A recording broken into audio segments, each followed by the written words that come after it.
Buen día, amada iglesia, ¿cómo están? Les invito a que abran sus Biblias en esta mañana en la carta a los Hebreos, el capítulo 13. Pero antes de que leamos y empecemos el sermón en esta mañana, quiero decirles que todos los que están involucrados en alguna actividad con la visita de los hermanos de toda esta semana, tenemos una reunión después de la reunión para ultimar detalles. Absolutamente todos los que hacen algo, no importa qué, en relación a eso, nos juntamos acá después de la reunión, ¿sí? Bien, mis amados, es un motivo de gozo y de agradecimiento al Señor poder estar en este domingo cerrando el libro de Hebreos. Nos queda ver solamente ya la bendición y la salutación final. Y parecía un recorrido imposible, pero el Señor lo hizo posible. Y sin duda, cuando lo recorramos por segunda, tercera, cuarta y enésima vez, siempre vamos a encontrar cosas más hermosas. Porque así es la palabra del Señor, una fuente inagotable de sabiduría. En esta mañana voy a desarrollar un sermón que se titula El poder para vivir una vida piadosa. Y contiene 3 puntos: la fuente del poder,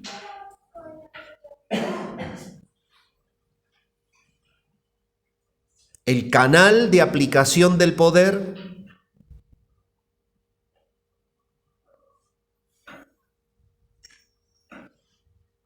y el resultado del poder.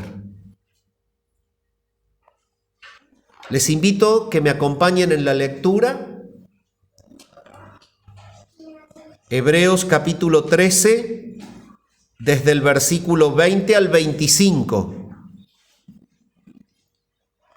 Y el Dios de paz, que resucitó de los muertos a nuestro Señor Jesucristo, el gran pastor de las ovejas, por la sangre del pacto eterno, os haga aptos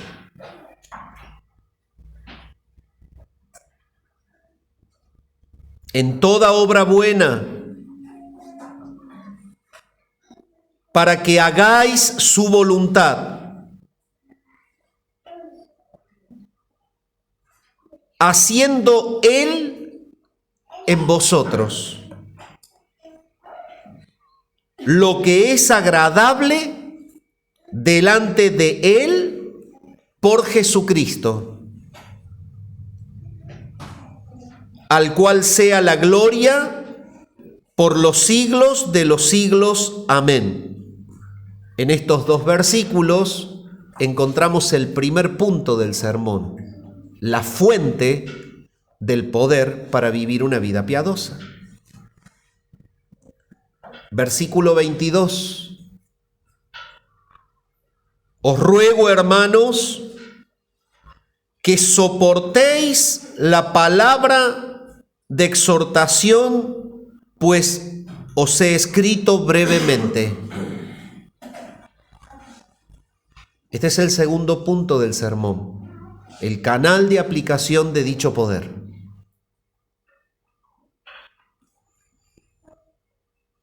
Versículo 23. Sabed que está en libertad nuestro hermano Timoteo, con el cual, si viniere pronto, iré a veros. Versículo 24. Saludad a todos vuestros pastores y a todos los santos. Y parece una redundancia, ¿no? Pero nos mandan saludos los de Italia. Los de Italia os saludan. Cae justo. Pensar que la iglesia estaba allá, qué grande que es todo esto, por favor, ¿no? La iglesia de Italia hace 2000 años, ¿no? Los de Italia os saludan. Versículo 25. La gracia sea con todos vosotros. Amén. Oramos al Señor y comenzamos. Señor, te damos tantas gracias porque has dejado tu palabra. Y te damos tantas gracias de que tú seas el Señor y el dueño de la iglesia. Señor, te damos tantas gracias de que nos hayas salvado porque no es por nuestro mérito, es por pura gracia.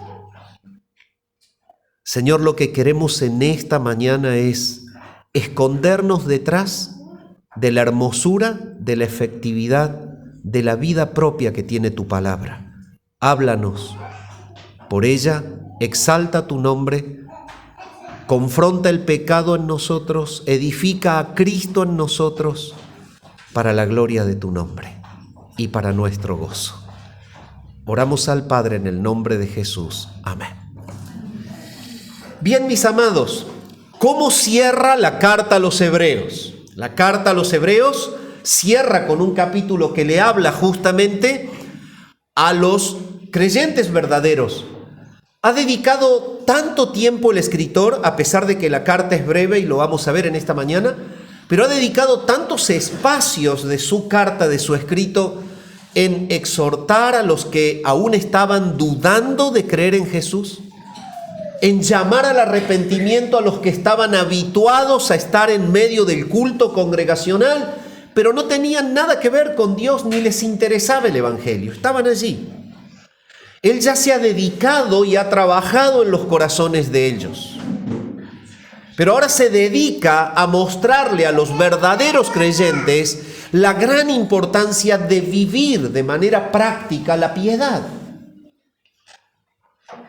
Es como que cierra este tratado de exhortación breve, como él lo dice, llamando a los creyentes verdaderos a que interpreten y entiendan que si están en la iglesia y que si el Señor los tiene en la vida, el propósito de Dios en la vida de ellos es que ellos sean luz.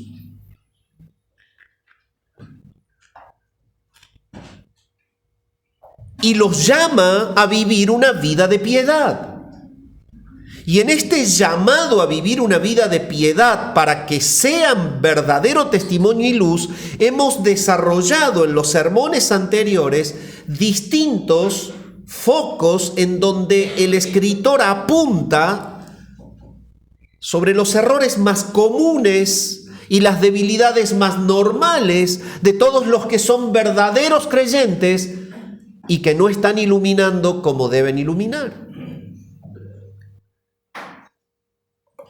Hemos estado viendo consejos tremendos como arranca el capítulo 13, permanezca en ustedes el amor fraternal, no se olviden de la hospitalidad, porque por ella algunos hospedaron ángeles, acuérdense de los presos, como si también estuvieran presos ustedes con ellos, tengan un matrimonio honroso, porque a los fornicarios y a los adúlteros los va a juzgar Dios. Entiendan que ser luz es que ustedes no tengan costumbres avarientas. Entiendan que la piedad práctica justamente es confiar en el Señor. Y Él dice, el Señor es mi ayudador, no temeré lo que me pueda hacer el hombre. Y así sigue y sigue. Dice, tener una vida piadosa, poder ser luz en medio del pueblo, es acordarse de lo que enseñaron los pastores, es no desviarse detrás de la mala doctrina. Tener una vida piadosa es tener una vida cuidadosa de la enseñanza. Y así, si sigo repasando lo que he dado en los otros sermones, te vas a recordar que este capítulo es un llamado a los verdaderos creyentes a vivir una vida piadosa. No se dejen llevar de doctrinas diversas y extrañas, porque buena cosa es afirmar el corazón en la gracia. Y sigue diciendo, deben ustedes vivir una vida de piedad, deben salir a Él, así como Cristo salió, y en esto me referí en el último de los sermones, Así como Cristo salió para padecer fuera de la ciudad, así ustedes deben salir a Él llevando su vituperio. Y habíamos hablado de la separación del mundo. Y todos estos consejos que hacen a la vida piadosa son de suma importancia, pero ninguno de ellos serviría sin el cierre perfecto de la epístola que vamos a desarrollar en este sermón. Y voy a explicar por qué. El sermón se titula justamente El poder para vivir una vida piadosa. ¿Cómo se puede experimentar realmente esto? ¿Cómo se puede llevar a cabo en nuestra vida una práctica de la piedad? El gran conflicto en la vida del creyente es el paralelismo entre el intelectualismo y la práctica del intelectualismo. El cristiano que llena su mente de la teología, pero está totalmente desinteresado a bajarla a la práctica, nunca iluminará. El cristiano que está totalmente abocado a la práctica y no le interesa profundizar ni estudiar la palabra de Dios, tampoco será luz, porque no sabe cómo iluminar. La manera de poder ser verdaderamente piadosos y luces en el mundo es la confluencia de estas dos realidades. Un intelecto perfectamente preparado, alimentado, y una práctica celosa de lo que el Señor me enseñó. Esa es la confluencia perfecta de un cristiano que ilumina. Y te voy a dar el resultado cuando falta alguno de estos apoyos. Se vive a media luz, y eso es muy triste. No hay nada más tétrico para el cristiano que vivir a media luz. ¿Y sabes por qué? Porque no es el diseño de Dios. La palabra es clara cuando nos dice que debemos iluminar. Y para iluminar no se puede ser media luz, no alcanza. Dios ha pensado tu vida para que ilumines en medio de las tinieblas que te rodean. Ellos, los creyentes verdaderos a los cuales se refiere esta última porción, están en medio de densas tinieblas.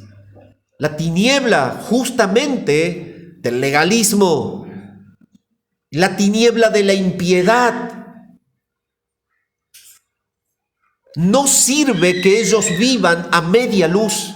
Vivir a media luz es cuando nos acostumbramos a hablar de un evangelio piadoso.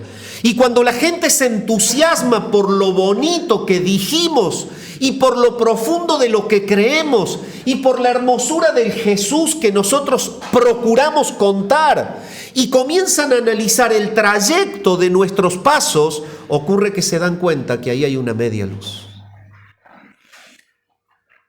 Lo que se habla no se vive. Y un cristiano que vive a media luz opera en medio de las tinieblas como una luz apagada. Y ese es el punto de Hebreos aquí. No sirve la exhortación a media luz. Es como dice el dicho que usamos en la cultura nuestra, a medias tintas.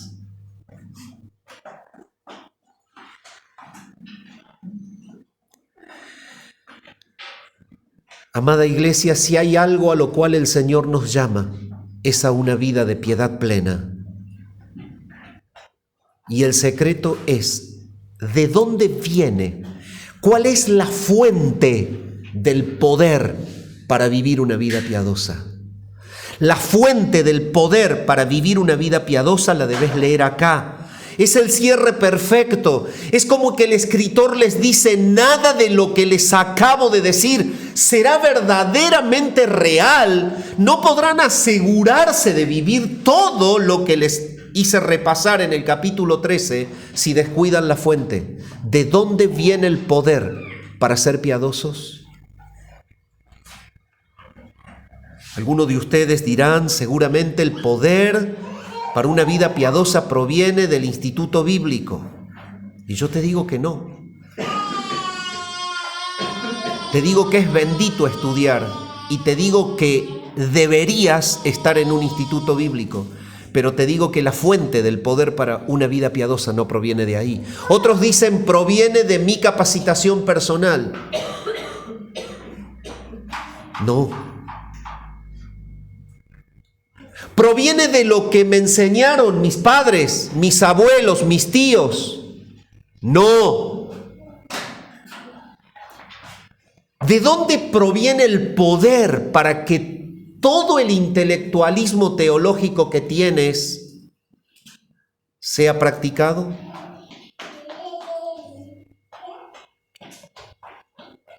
Si eres tan amable, puedes leer el versículo 20 y 21, por favor.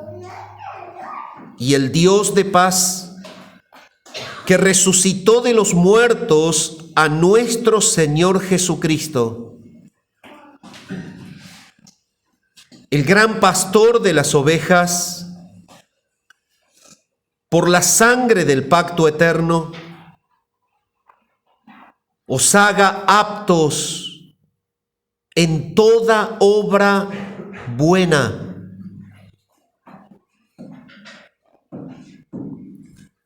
para que hagáis su voluntad, haciendo Él en vosotros lo que es agradable delante de Él, por Jesucristo, al cual sea la gloria por los siglos de los siglos. Amén. En primer lugar, la respuesta a esta incógnita es que la fuente del poder para que todo tu intelectualismo sea bajado a la práctica es Dios. Es Dios.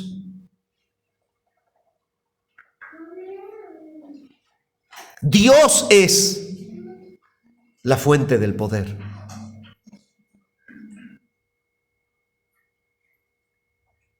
Anoche hablaba con mi esposa en diálogos profundos que tenemos en nuestro matrimonio y le decía, tenemos que cuidarnos nosotros de alimentarnos.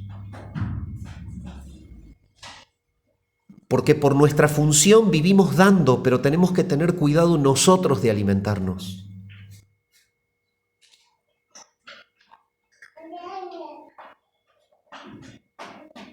Porque es posible que si no cuidamos nuestro alimento, la luz refulgente en algún momento se convierta en media luz. Es Dios la fuente del poder. No te alcanza comerte un libro de teología y ser un alumno de 9 y 10 en un seminario. Alcanza estar de rodillas, con un corazón postrado, con un conocimiento profundo de ese Dios, nutriéndote de un contacto espiritual directo con Él.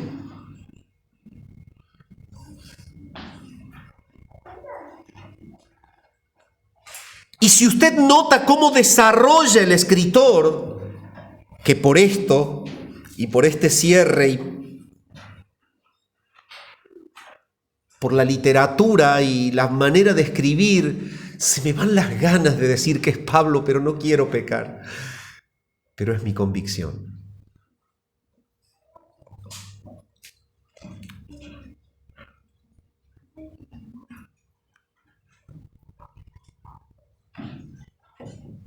Cuando Él tiene que darle el secreto a los creyentes de cómo hacer posible una vida de piedad, los lleva a Dios.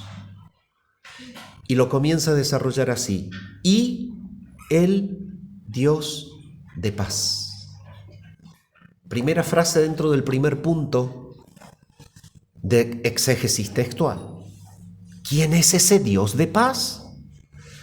Es el Dios eterno que en la eternidad, antes de que existiese una sola molécula de este mundo, antes de que el pecado estuviese en este mundo, antes de que cayese el hombre en este mundo, Él diseñó ser el promotor de la paz con la criatura caída. La salvación es un plan eterno que contiene la posibilidad de la caída, que contiene la realidad del pecado y que en todas las áreas de ese plan apuntan a la gloria de Dios. Él es el Dios de paz porque Él ha provisto la redención del pecador para que se establezca con Él de nuevo la paz. Él es el Dios de paz. Colosenses capítulo 1, el versículo 20, dice así: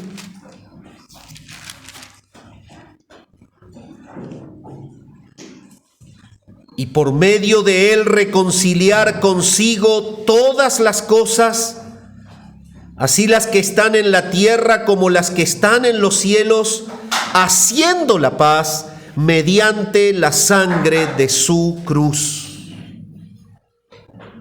Él es el Dios de paz. Él es el que ha propuesto la redención en la persona de Jesucristo para hacer converger en Jesucristo todo lo que el pecado destruyó, disoció, rompió. Pero todo esto está dentro de un plan del Dios de paz. Ahora, yo te invito a que tú pienses cómo puede una persona que está dentro de una iglesia pretender ser luz cuando no tiene buena relación con el que ideó el plan que lo mete a él ahí dentro. ¿Usted por qué cree que está en la iglesia hoy? ¿Por qué usted cree que hoy está en este lugar alabando a ese Dios? Adorando a ese Dios. Es porque Él en su gracia quiso salvarlo. Es porque Él en su gracia lo despertó de la muerte. Es porque Él en su gracia lo llamó a usted para sacarlo del reino de las tinieblas y para trasladarlo por pura gracia al reino de la luz. Siempre fue Él, nunca fue usted. Usted no se levantó un día de buen ánimo, de buena gana y con el botín derecho y dijo: hoy me voy a convertir. Todos los días de su vida fueron impiedad hasta que el Señor le llamó. Siempre fue Él. Nunca dejó de ser Él el promotor de la vida y de la salvación. El punto es este: no encuentro la relación en la cual nosotros creemos que primero Él te llama, que siempre fue Él, que la salvación vino de Él, pero ahora que estoy dentro de la iglesia puedo hacerla como a mí se me antoja y sin Él. Eso es lo que el escritor está diciendo acá. No encaja. Ustedes no pueden vivir una vida de piedad fuera de Él. Porque nunca llegaron a la iglesia sin Él. Y ese es el problema. La fuente del poder es Él. El Dios de paz que resucitó de los muertos a nuestro Señor Jesucristo. Allí el escritor no solamente direcciona la mirada de los hebreos al promotor del poder, sino que da el fundamento de la muestra de su poder. Siempre la palabra relaciona al poder de Dios con la resurrección de Cristo, es obvio. Porque por este hecho Dios manifiesta ser el dador y el controlador de la vida. Si es tan amable, acompáñeme a Efesios capítulo 1. Entonces, la fuente del poder para vivir una vida piadosa es Dios. La manifestación clara de su poder es el acto de la resurrección.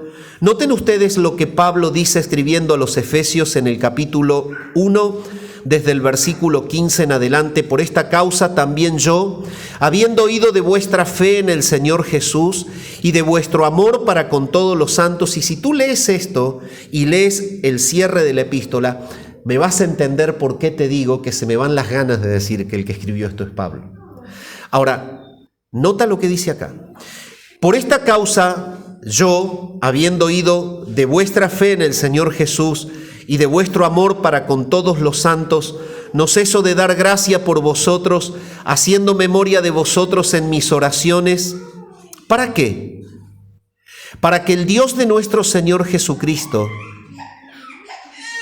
el Padre de gloria, os dé espíritu de sabiduría y de revelación en el conocimiento de Él, alumbrando los ojos de vuestro entendimiento, para que sepáis cuál es la esperanza a que Él os ha llamado. Y ustedes se dan cuenta, Pablo le clama al promotor de toda gracia.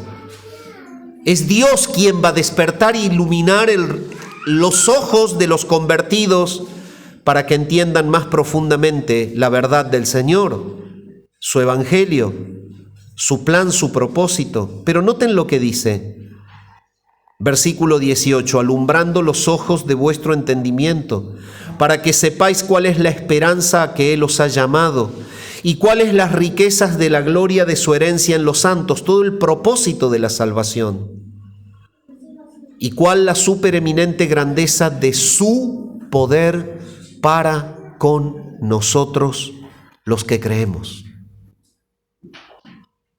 según la operación del poder de su fuerza, la cual operó en Cristo, resucitándole de los muertos y sentándole a su diestra en los lugares celestiales. Cuando Pablo tiene que hablar del poder que actúa en los creyentes, el poder que nos trajo a la vida, el poder que nos sigue iluminando para mostrarnos la verdad de las Escrituras, el poder que actúa en tu vida para hacerte práctico en la piedad, es el poder del Dios de paz que resucitó a Jesucristo de entre los muertos.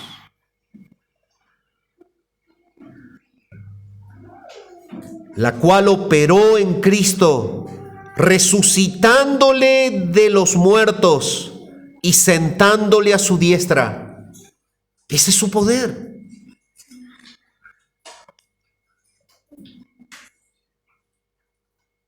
Entonces, ¿qué dice la palabra aquí? Y el Dios de paz que resucitó de los muertos a nuestro Señor Jesucristo. Este texto te da la dimensión de lo que ocurre en tu vida cuando te consagras.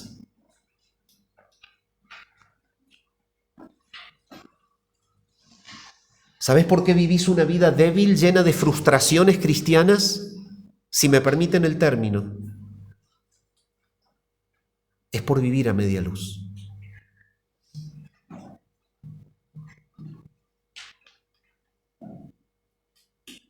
Lo que Pablo pide por los de Éfeso, que es lo mismo, no estoy diciendo que sea el escritor, pero se me van las ganas, que es lo mismo que él pretende aquí, es que ellos se entiendan que la piedad práctica tiene un solo secreto: la dependencia absoluta, la cercanía milimétrica de la fuente del poder para hacernos piadosos. Ese es Dios. ¿Queremos vivir vidas cristianas efectivas sin orar? ¿Queremos vivir vidas cristianas efectivas sin tocar la Biblia? ¿Queremos vivir vidas cristianas efectivas seleccionando de la Biblia lo que nos es cómodo y dejando de la Biblia lo que nos confronta? Nunca se llega a ser luz así.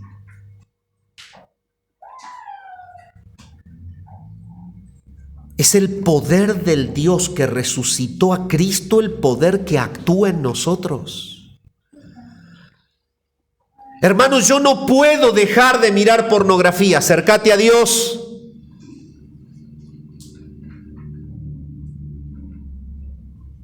Yo no puedo dejar de pensar en mi jefe. Acércate a Dios. Yo no puedo dejar de mirar la vecina cuando sale. Acércate a Dios. La fuente del poder para una vida piadosa es Él, su persona. Esto es real.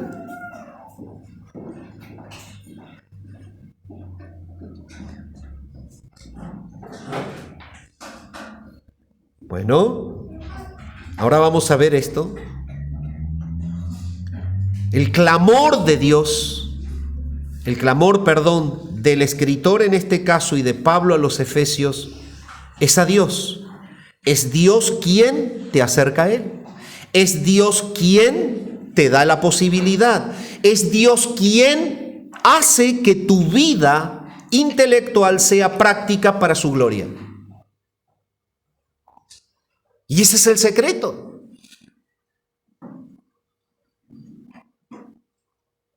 La mejor manera de poder acercarte a Dios cuando luchas con algo en lo cual te ves vencido es clamar por tu propia realidad, porque el poder viene de Él.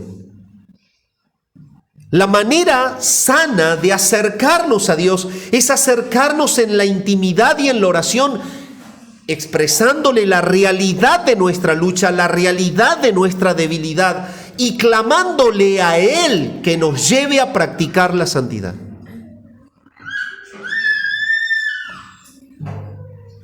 El escritor dice: el Dios de paz que resucitó de los muertos a nuestro Señor Jesucristo, el gran pastor de las ovejas, por la sangre del pacto eterno.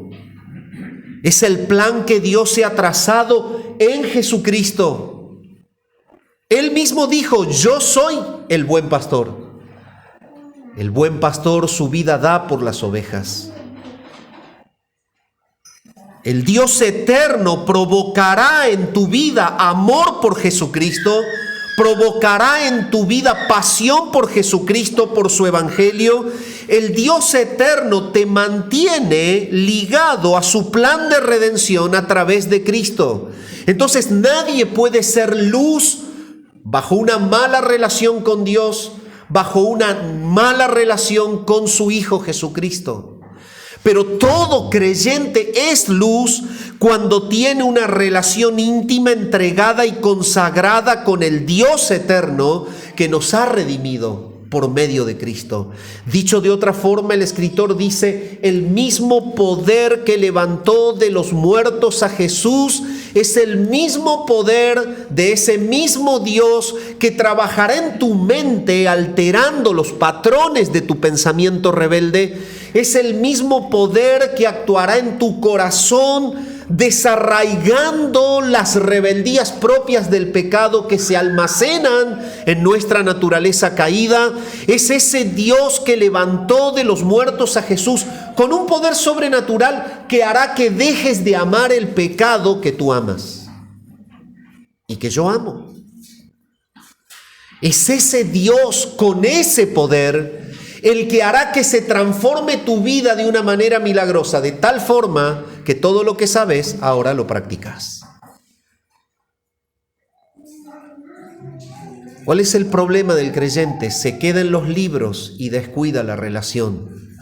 ¿Cuál es el problema del creyente? Se queda en el intelectualismo y nunca se expone frente al Señor en oración. Lo que aquí está diciendo es que el secreto del poder es exponernos frente a la fuente del poder.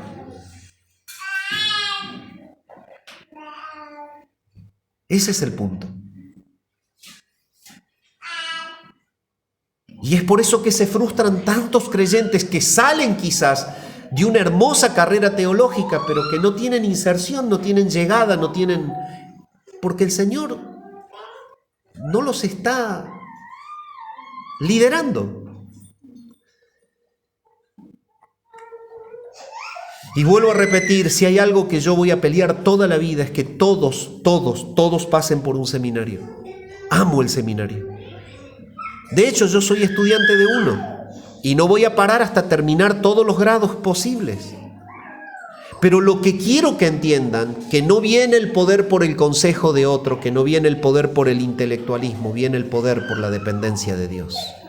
Y la práctica de una vida piadosa solo es el resultado de un clamor al Señor. Señor, esta es mi lucha, este es mi obstáculo,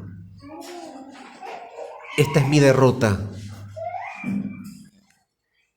Señor, concédeme la gracia de que mis obras sean buenas. Quiero superar esto. Ora así. Esto es ir a la fuente. Un ejemplo de la práctica es cuando Pablo ora por salvación de sus familiares. Está bien que él les predica, pero él sabe perfectamente que si el Señor no los despierta, nunca lo serán. ¿Qué hace Pablo cuando ora por los de Éfeso? Él va a la fuente del poder porque sabe que la iluminación del conocimiento que llevará a la comprensión de las Escrituras y que llevará a la comprensión profunda del plan de la gracia proviene de Dios. ¿Qué hace Pablo? No solo les enseña, ora a la fuente de poder para que ese poder actúe y los ilumine.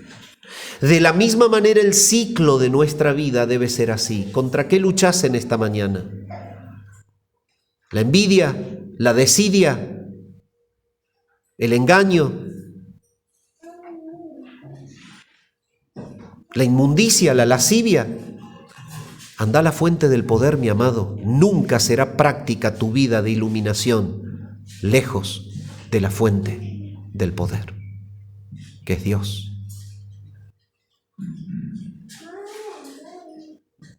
El gran pastor de las ovejas, por la sangre del pacto eterno, esta sangre que él planificó, la cual pagaría la deuda del pueblo santo, es la sangre que se viene mostrando figurada desde el Antiguo Testamento, la que apunta a la cruz de Cristo. Es la sangre derramada por Abel en un sacrificio acepto delante de Dios, allí muy cerca del Edén. Es la sangre derramada por todos los sacrificios del antiguo pacto. Es la sangre derramada, la que se derramaba por el Cordero Pascual cuando se comía la Pascua. Y es la sangre que fue derramada en la cruz. Fue figurada en el antiguo pacto, fue concretada en la persona de Cristo cuando Él establece el nuevo pacto en su sangre. Es el precio del pecado, es la paga del pecado concreta. Por lo tanto, cuando la palabra está hablando de esto, habla de que ese poder que resucitó a Cristo de entre los muertos es un poder por sobre cualquier pecado con el cual lidias. Ese es el sentido profundo ahí. Eso es. No se puede ir a Dios a decirle, soy un derrotado. La sangre de Cristo es presente, es propicia. Tú has resucitado a Cristo, pero yo no puedo contra tal cosa. ¿Cómo lo encajamos? ¿Cómo lo encajamos? Juan lo encaja fácil. Juan dice, el que practica el pecado es del diablo. Porque los hijos de Dios, los que han nacido de la simiente de Dios, no lo practican. ¿Estás en una lucha? La lucha no es una práctica sin luchar. La lucha debe ser derrotada. ¿Derrotada en qué? En nutrirte del poder que viene de esa fuente. ¿Cómo? Pedíselo. Pedíselo.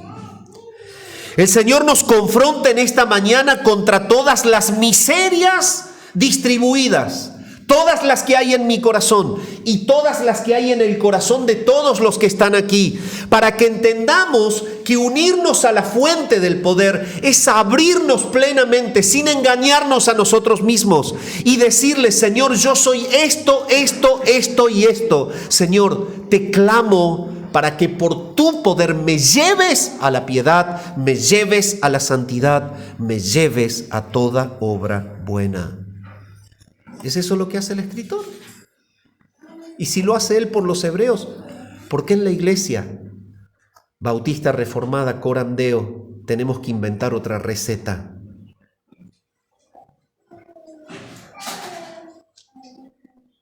Note lo que dice el versículo 21. Si has entendido que la fuente del poder es Dios, que ese Dios ha planificado paz y que esa paz la planificó en una redención pactada en la eternidad con su Hijo Jesucristo, y que Él ha mostrado que al impactar esa redención en Cristo, ha hecho evidente que Él es poderoso por sobre el pecado y que Él ha derrotado al pecado en la cruz y que ha resucitado de entre los muertos y que te da hoy la posibilidad de derrotar el pecado, ahí está el camino abierto. Una vida piadosa es una vida de triunfo frente al pecado que es posible cerca de Dios.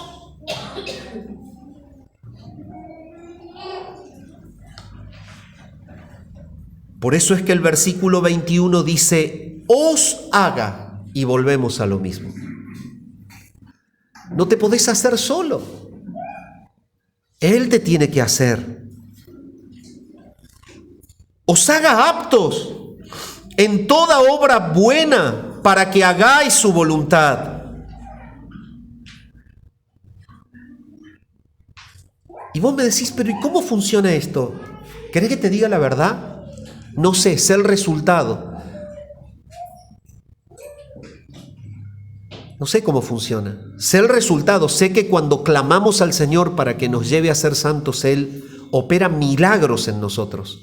A tal punto que pensábamos de una manera mala y ahora pensamos bien. A tal punto que amábamos decir una palabra torpe y ahora la aborrecemos. A tal punto que queríamos tal actitud y ahora la aborrecemos. Esto es algo milagroso. Opera por el poder de la resurrección. Os haga aptos en toda obra buena para que hagáis su voluntad. Entonces, ¿cómo podemos hacer la voluntad de Dios? Nutriéndonos de la fuente. Y esto es algo tan vital para poder ser luz. Yo quiero hacer la voluntad de Dios, decimos, y es muy bueno el deseo. El punto es que no vamos a la fuente. Y si usted me ha seguido, el ir a la fuente es exponernos abiertamente. Decirle, Señor, esto es lo que soy, esta es mi lucha. Así tengo mi corazón, mi mente, así están mis acciones. Y sabes una cosa, Señor, yo sé que tú eres la fuente del poder para que yo cambie. Te pido perdón, transforma mi vida hoy.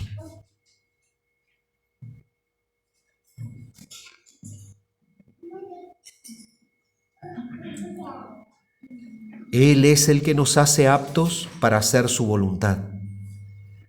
Pablo cuando lo escribía, y te doy un segundo fundamento por el cual se me sale de la boca decir eso, ¿qué dice la palabra? Porque Él es el que produce en vosotros, ¿qué cosa? El querer como el hacer por su buena voluntad. ¿Cómo opera entonces la voluntad de Dios en nuestra vida? Es por el poder de Él en persona, el mismo que levantó a Cristo de entre los muertos. O sea, que tú no puedes decir que Dios no tenga poder para pelear contra el pecado tuyo. Tampoco puedes decir que Él no quiera ayudarte a que vos seas más santo.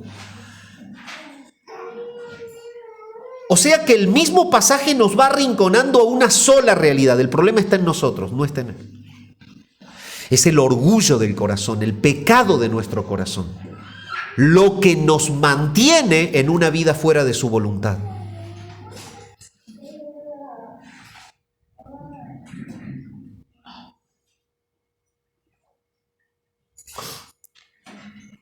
Para que hagáis su voluntad. Ahora, noten ustedes, Él nos lleva a su voluntad cuando dependemos de este poder, sí, pero fíjense en la parte práctica. Dice, haciendo Él en vosotros. Haciendo Él en vosotros. Es la obra de Dios en tu vida la que te lleva a practicar lo que a Él le agrada.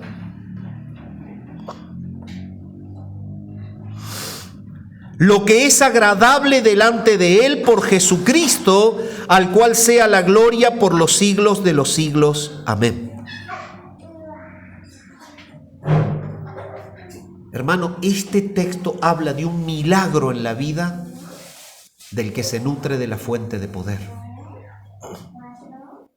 Es Dios quien lo hace en vos y te lleva a hacer su voluntad. Cierro este primer punto llamándote en esta mañana a esta actitud. ¿Estás luchando contra algo? la mentira, la falsedad, el orgullo, la pereza.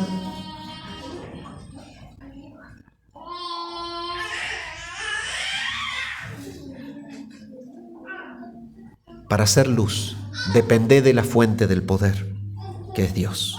En segundo lugar, si tú sigues leyendo,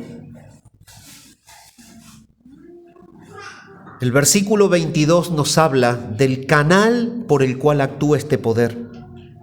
Os ruego, hermanos, que soportéis la palabra de exhortación, pues os he escrito brevemente.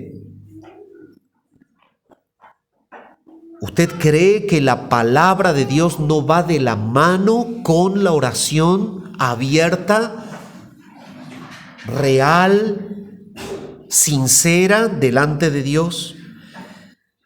Todo lo que viene el escritor a los hebreos haciendo es exhortar de una manera breve, una carta que es más corta en número de palabras que Hebreos, que las cartas a los Corintios. Una carta breve, dice él, pero es un tratado de exhortación, es un llamado a los que no creen a que crean, es un llamado exhortativo a los que no tienen nada de interés por el Evangelio, a que vean su pecado y a que miren a Dios como un Dios que es fuego destruidor. Y es un tratado de exhortación a los que sí creen para que vivan en la piedad práctica. Ahora debemos entender esto. Ese es el canal a través del cual Dios actúa. Nosotros le clamamos a Él, pero Él nos llevará por su Espíritu a la palabra y encontraremos en la palabra su voluntad. Encontraremos lo que Él nos dice que le agrada. ¿Cómo debemos ser? ¿Qué cuestiones son las que debemos superar? ¿Cuáles son las áreas de la vida que tú debes rendir? Todo está en la palabra. Y si nosotros resistimos la exhortación de la palabra, evidentemente destruiremos esa manera, ese canal. El cristiano que no es sensible y que no soporta la exhortación está lejos de ser luz. Es por eso que hay mucha gente que está un tiempo en una iglesia bíblica en donde se la confronta y después se va. Es que no soportan la palabra de la exhortación.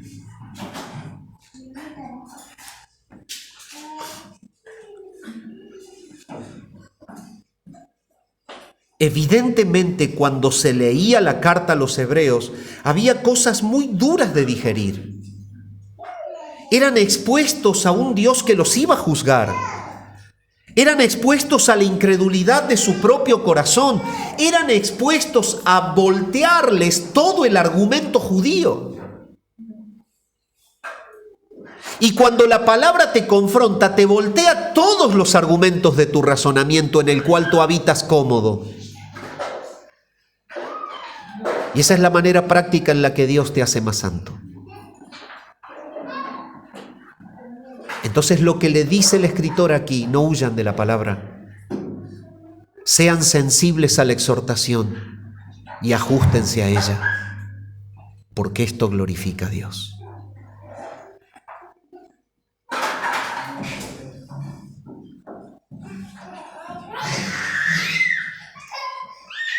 En tercer lugar, el versículo 23 dice: sabed que está en libertad nuestro hermano Timoteo. Entramos al tercer punto del sermón.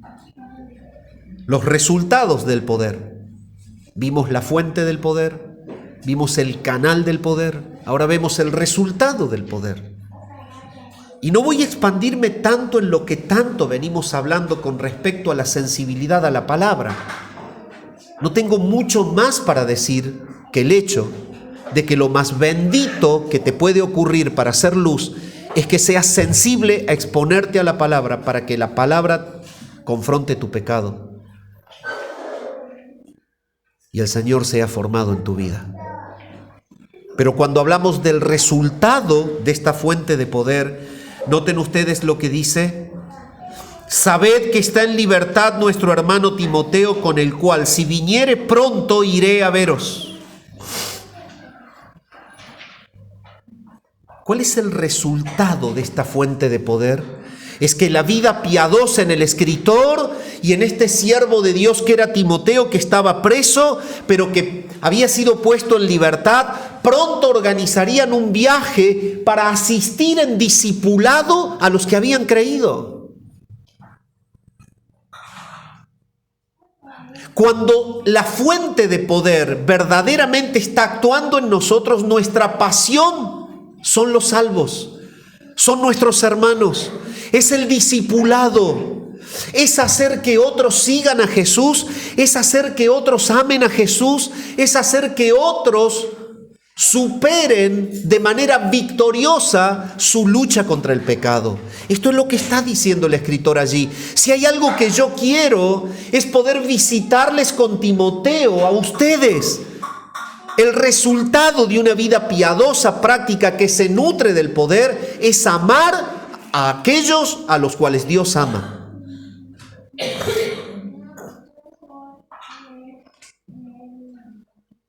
¿Qué quería el escritor? Él quería pronto ir a verlos.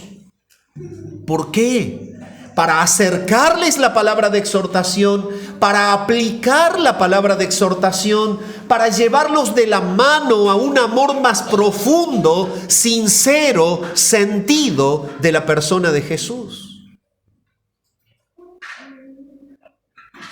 Y decime cuánto tiempo en la semana has pensado en discipular a alguien.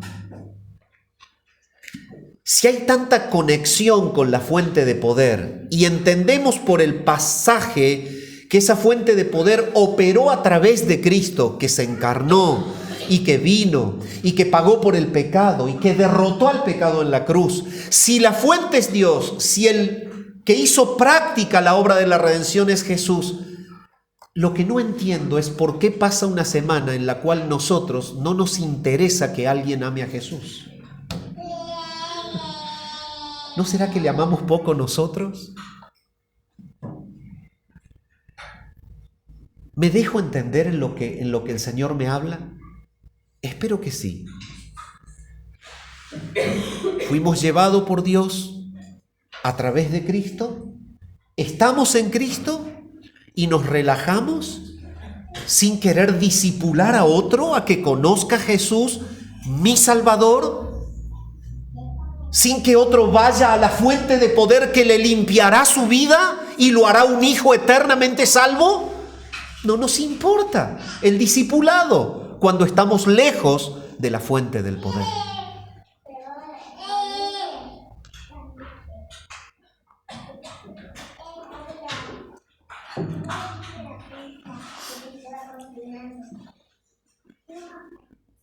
Este es el resultado de estar ligado a la fuente del poder. El amor por el discipulado de los que son del Señor.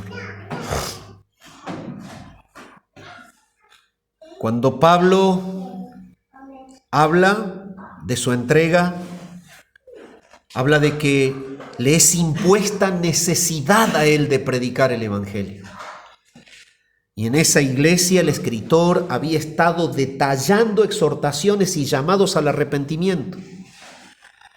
El resultado de la fuente del poder en nosotros es el amor por los perdidos y el amor por los salvos. Cuando él quiere ir con Timoteo a visitar a la iglesia, él quiere predicarle a los que no han creído. Él quiere llevar a la firmeza de la fe a los que están dubitando. Él quiere confirmar en la fe a los que son de Cristo. Pero él también quiere salvación en los que están perdidos. Él quiere llevar la palabra de exhortación a la cual les pide que sean sensibles.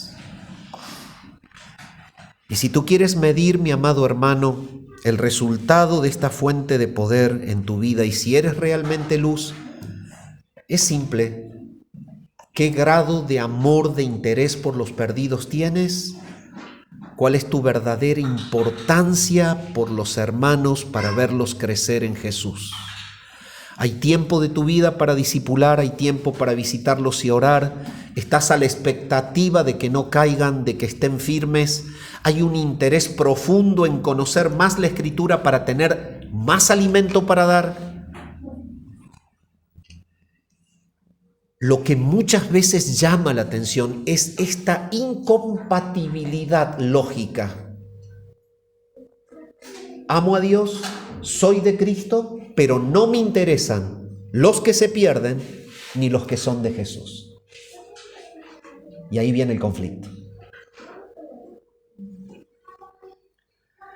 Si hay algo que el escritor muestra como resultado de la fuente del poder, es que tiene este amor.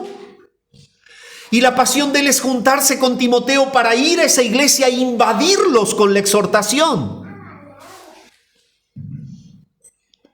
a llamarlos al arrepentimiento, a llamarlos a la firmeza y a llamarlos al amor al Señor. El segundo resultado lo vemos más abajo. Saludad a todos vuestros pastores.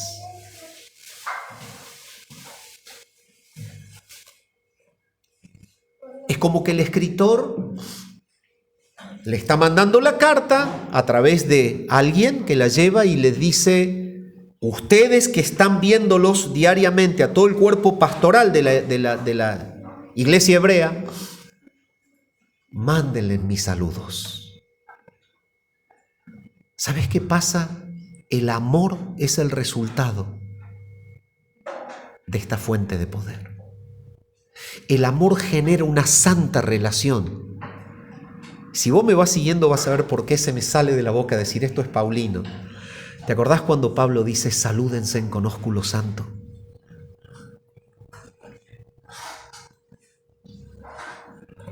Mirá, la verdad que a tal hermano yo no lo paso, porque mirá, me dijo tal cosa, me dijo tal otra.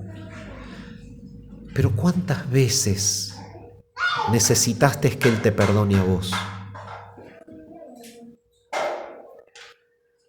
Cuando se está cerca de la fuente del poder, lo que hay es sensibilidad de amor. Saludalos de mi parte. Es estar dentro de la misma familia, movido por la pasión de ese amor cristiano que hace tener el deseo profundo de poder estar y compartir con ellos. Hace unos días intercambiábamos unos mensajes con Tim y con Matt y con todo el equipo misionero y todos decíamos lo mismo, es como una pasión de querer que el momento llegue y de poder vivirlo y de encontrarlos y yo ya estoy pensando cuando esté ahí en el aeropuerto para verlos, para abrazarlos, para con un inglés medio mapuche decirles que los amo en Cristo y que gracias por venir. Y no sé, pido el don de lengua, si me viene, le agradezco al Señor. No sé cómo me haré entender, pero va a haber unas horas en que voy a tener que hablar inglés solo, no hay traductor. Pero es esa pasión. Están a 14.000 kilómetros y cuando estamos en una pantalla les he sabido decir, decime, ¿no hay alguna forma de poder traerte de la pantalla acá al lado? Pero no es un cumplido. Es amor. Mándenle saludos a los pastores de la iglesia allá. Nos amamos, hermanos, con un amor profundo. Ese es el resultado de nutrirnos de la fuente.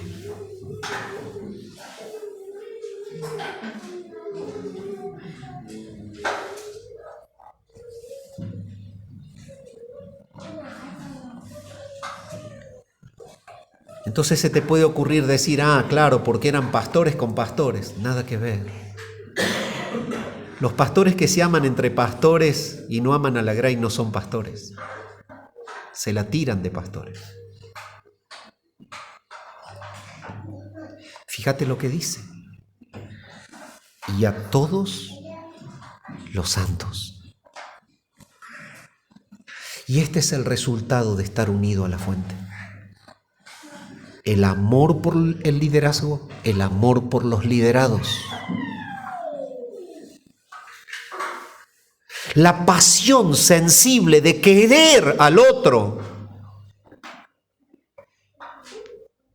porque está en la misma familia, porque fue resucitado con el mismo poder que resucitó a Cristo de entre los muertos. Esa persona ha renacido, ha sido resucitado, está en la misma familia, la familia de Dios. Esto tiene un tinte tan paulino. Efesios, somos miembros de la familia de Dios.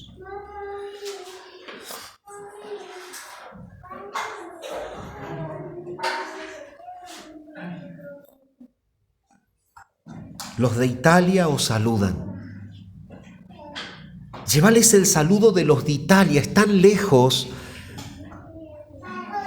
pero somos uno en Cristo.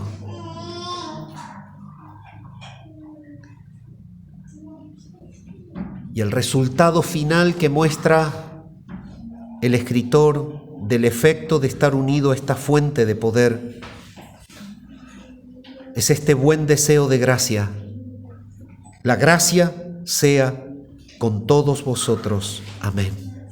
Si hay algo que Él muestra como resultado del poder, es el buen deseo para con la iglesia. El buen corazón. Por eso siempre digo que cuando hay un lobo en el medio, lo que menos tiene es amor por la iglesia. Siempre está sembrando el problema y buscando destruirlo. Pero Él muestra que el resultado de la gracia es esto, es el buen deseo para con todos. La gracia sea con todos vosotros. Amén. Y de esta manera cerramos Hebreos. Qué hermosa porción final. Miren, he disfrutado muchas porciones de Hebreos, pero si no tuviera esta última, es como que queda desconectado el cierre final de cómo lograr que la exhortación que hemos estudiado sea efectiva y real. Pero hemos visto que hay una fuente de poder que es Dios, que debemos estar ligados a Él, que la manera práctica de estar ligadas a esa fuente es en oración y en dependencia de la palabra. Y hemos visto que el resultado de estar ligados a esa fuente es el amor por los perdidos y por los salvos,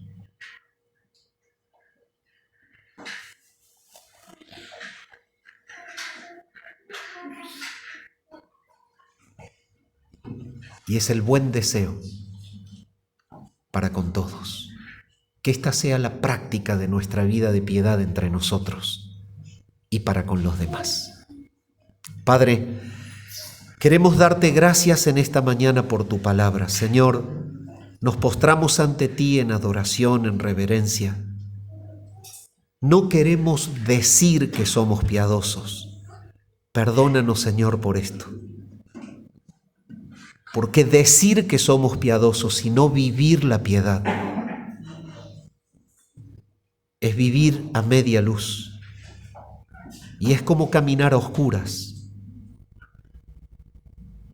Pero deseamos, Señor, que nuestra vida verdaderamente edifique a nuestro entorno para la gloria de tu nombre. Ayúdanos a iluminar con toda la intensidad de la luz. Señor, nos exponemos en esta mañana ante ti, reconociendo nuestro pecado, reconociendo que muchas veces lo que mostramos por fuera no es lo que tenemos por dentro. Y entendiendo que tú conoces lo que verdaderamente hay adentro. Sabemos que tú produces en nosotros la buena obra conforme a tu voluntad. Señor, llévanos por tu poder a aborrecer el pecado. Llévanos, Señor, a cambiar definitivamente las áreas de nuestra vida que no te glorifican, que no son de tu agrado. Nos postramos ante ti para que por tu gracia nos des el amor profundo entre nosotros y para con los que se pierden. y que por tu gracia pongas en nosotros siempre el buen deseo para con la iglesia, entendiendo que es nuestra familia en la cual tú operas. Nos postramos ante ti y te decimos: Señor, entendemos por este pasaje que solos no podemos, pero de tu mano somos más que vencedores, por medio de aquel que nos amó. Oramos al Padre en el nombre de Jesús. Amén.